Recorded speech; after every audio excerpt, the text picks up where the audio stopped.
আমরা যেটা এক্সপেক্ট করেছিলাম যে হয়তো দেখা যাবে নারী শিক্ষার্থী যারা বিশেষ করে অনাবাসিক শিক্ষার্থী তাদের হয়তো ভোটার টার্নআউটটা কম হবে, কিন্তু আলহামদুলিল্লাহ আমি বলবো যে অনাবাসিক শিক্ষার্থী, নারী শিক্ষার্থী তারাই বরং অনেক বেশি উৎসাহ নিয়ে কিন্তু ভোট দিতে আসছেন।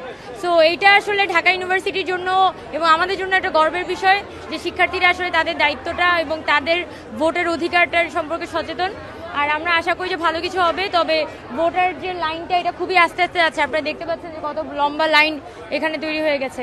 আবার পোলিং এজেন্ট সংক্রান্ত অনেক ঝামেলা হয়েছে, কেন্দ্রের মধ্যে প্রচুর আচরণবিধি লঙ্ঘনের ঘটনা ঘটছে। সো এগুলো নিয়ে আমরা আসলে কনসার্ন যে আসলে এখানে কতটা লেভেল প্লেইং ফিল্ড আছে বা দিন গড়ালে কতটুকু পরিমাণে আবার সাবোটেজ হয় কিনা, এগুলো নিয়ে আমরা কনসার্ন। না, প্রার্থীরা অনেকে তো কেন্দ্রের ভিতরে তো যাওয়ার কথা না প্রার্থীদের, কিন্তু প্রার্থীরা ঠিকই অনেকে কেন্দ্রের ভিতরে যাচ্ছেন ছেলেদের হলগুলোতে। আবার দেখা যাচ্ছে এখানে পোস্টার, লিফলেট এগুলো সব কিছু বিলি হচ্ছে।